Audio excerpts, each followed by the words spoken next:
कृष्ण खींचते हैं भगवान, जीव को खींचते तो सबको तो नहीं खींचते, तो सारी दुनिया कृष्ण भक्त हो जाती। ऐसा भी नहीं किसी को नहीं खींचते, जितने आप यहाँ आए उन्हीं का ही आकर्षण जो आपको यहाँ लाया। माना क्या आज नवरात्र है, देवी जी ने भी खींच लिया कुछ, देवी जी को भी तो बनाना है। तो किसको खींचते हैं? तो वही बात जो एक बार कह देता है, हे प्रभु मैं तेरा, भगवान उसको खींचते। जैसे छोटा शिशु, छोटा बच्चा है माँ की गोद में, उसके हाथ में गन्ना है, सामने कोई हाथी आता है तो बच्चा उस गन्ने को हाथ आगे बढ़ाता है तो हाथी उस गन्ने को ले लेता है। बच्चे के हाथ से, बहुत बच्चे के हाथ से वो गन्ना ले ले। ऐसा नहीं कि कोई जानकार से आदमी दो मेरे को टाबरा के हाथ से मैं कहीं खाऊं, ऐसा नहीं होता। ले लेता है, बड़े चाव से ले लेता है, समझे कि नहीं? ध्यान दो।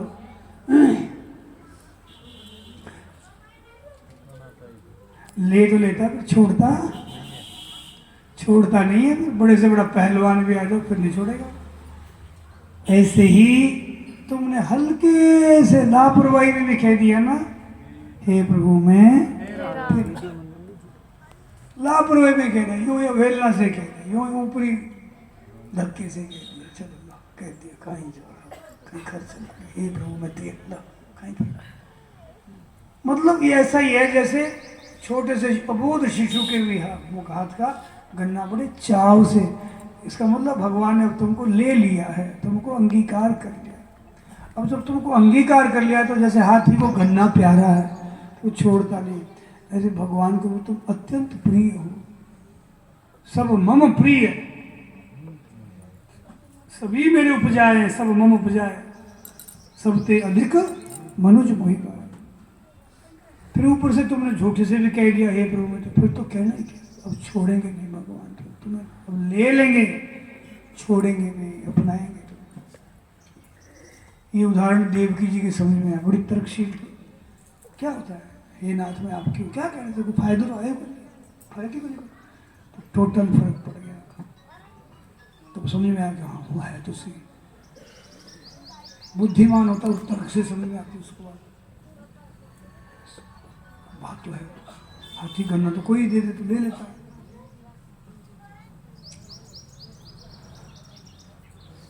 ऐसा नहीं कि 50 माला जपेगा कोई, 1000 माला जपेगा रोज की, उसके हाथ का गन्ना खाएगा वो, कुछ नहीं जपा, कुछ जानता है नहीं, उसके बाद वैसे ही ले लेगा, वैसे का वैसे ले लेगा, छोड़ेगा नहीं। तुम चाहे जैसे, तो भगवान है वो खींचते चले जाते, तुम्हें फिर अपना ही लेते हैं। स्वामी जी के मुख से सुना है, कोई कलकत्ता के भाई थे, यूँ तो धंधे वाले थे, व्यापारी थे, तो धन का ही मुख्यता थी। तो धन के हिसाब से वो काम धंधे के हिसाब से नवद्वीप आए थे, चैतन्य महाप्रभु की जन्म स्थली नवद्वीप। वहाँ किसी धर्मशाला में ठहरे थे, तो सुबह सुबह ही वो मंदिर दर्शन के लिए आए। और नवद्वीप छोटे वृंदावन की तरह विख्यात है भक्ति भाव से। हरे कृष्णा भगवान श्याम सुंदर की भक्ति, बहनें भाई सब घर घर मंदिर मंदिर करते। तो मंदिर में वहाँ ऐसी बहुत सारी बहनें बैठी थी। उसने मंदिर दर्शन किया, परिक्रमा की, चरणों तक लिया। तो बहनें आपस में कीर्तन करते करते एक बहन उसमें प्रवचन करने लगी, बांग्ला भाषा। तो उस भाई का ध्यान गया, भाई कहीं क्या है, कहीं देखा सुना, देखो कब तुम्हारे सत्संग लग जाएगी जीवन में। संयोगवश वो बहन उस समय क्या कर रही थी, वाल्मीकि के श्लोक की व्याख्या कर रही थी। विभीषण के विषय में भगवान अपने साथियों से कहते हैं, जैसे रामायण में कहा ना गोस्वामी, सखा नीति तुम नी की विचारी, मम पण शरणागत भय हारी। यहाँ तो सुंदरकांड मस्त मंडल है, एक एक चुपाई का आनंद लेना चाहिए। तो मेरा प्रण है क्या, शरणागतों के भय को हट देना। जो सभीत आवा शरणाई, रखिए हूं ताही प्राण की नाई। इसी भाव का श्लोक है वाल्मीकि में, इसी प्रसंग में। सकृदेव प्रपन्नाय तवास्मीति च याचते अवयम सर्वभूतेभ्यो ददाम्येतद् व्रतम मम। एक बार जो सकृत एव, एक बार भी जो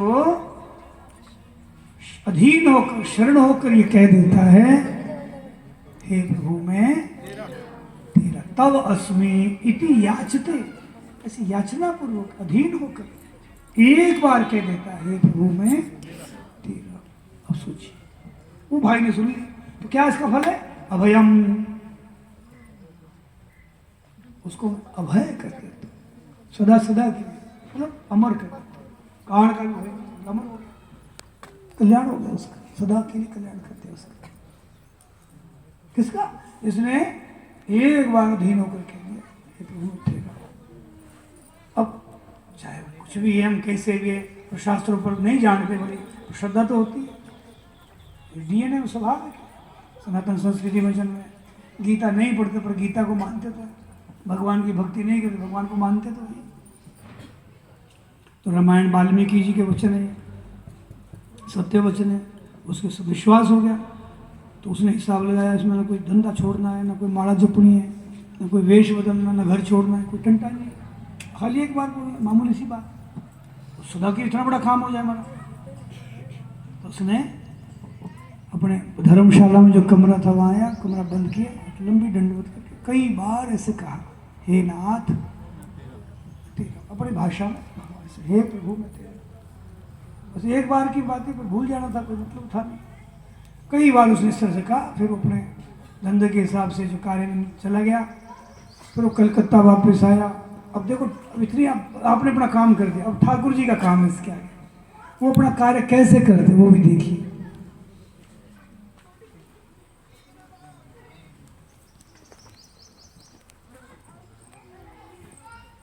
आप जानते होंगे मिंगसर के महीने में, गीता जयंती का महीना मिंगसर, उस समय स्वामी जी एक महीने कलकत्ता में सत्संग करते, बड़ा भारी ग्राउंड है सेना का, उसको सबको नहीं देती सेना में, स्वामी जी के लिए ग्राउंड दे देती थी। एक दो बार मुझे भी अवसर मिला, काफ़ी विराट मीलों मीलों में पंडाल होता, लाखों लोग तो यूँ आते हैं दर्शन करके दूसरे गले से कैसे आते जाते चले जाते, लाखों बैठे रहते, प्रवचन को सुनते, रामायण पाठ होता है, भागवत होता है महीने भर का। तो उस समय कलकत्ता थम सा जाता है। तो उस भाई को भी लगा कौन जादूगर आया है यहाँ कलकत्ते में, सारी दुनिया एक ही तरफ जा रही है, चलो अपने भी चलते हैं। तो वो भी आया, सब अभी सब ठाकुर जी का कार्यक्रम। संत विशुद्ध मिले ही परिते ही राम कृपा कर चितवा। तो राम की कृपा कब शुरू होती है? जब तुमने एक बार कह दिया हे प्रभु मैं तेरे, तब उसी कृपा का क्रम चालू हो जाता है, पैकेज चालू हो जाता है। अब कैसे चालू देखो, वो तरीका जैसे वो करेंगे।